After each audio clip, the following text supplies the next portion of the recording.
Nereye gidiyoruz?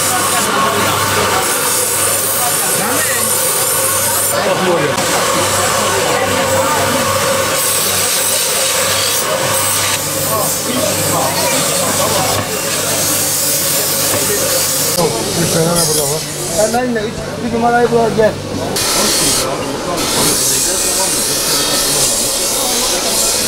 Evet abi, yoğunluğumuz şu anda devam etmektedir. Bayrama 3 günümüz var daha. Çok kalabalık çarşı. Müşterilerle öncelikle getirmesini rica ediyoruz. Ama son güne bırakıyorlar müşteriler. Abi herkes için işi gücü var. Bayram daha tahtiline girmemişler. Bayram tahtiline girmedikleri için son günlere bırakıyorlar. Biz de kalabalık oluyor mecbur.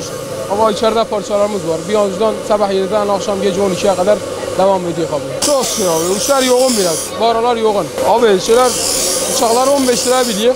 Satırlar 25 lira. Abi son güne bırakmasınlar. Bu sene gene son güne bırakıyorlar. Bir dahaki sene inşallah son güne bırakmasınlar. 25 yıldır bu iş mesleğindeyim. Evet, yoğunluğumuz başladı. Hemen bir haftadır 10 gündür başlamış yoğunluğumuz. Şu anda devam etmekte.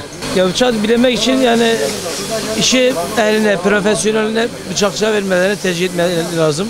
Çünkü işi bilmeyenlere verdikleri zaman bıçaklar daha çok kötü bir şekilde bilevlemesi yapılıyor. Bu sefer de bıçaklar haram oluyor. Bana biz bunu sürekli söylüyoruz.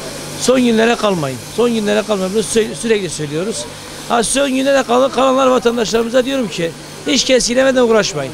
Bir çift bıçağını alın, bir tane bıçağınızı alın daha iyi. Çünkü bıçaklar keskin gelip kör gidiyor. Öyle söyleyeyim size.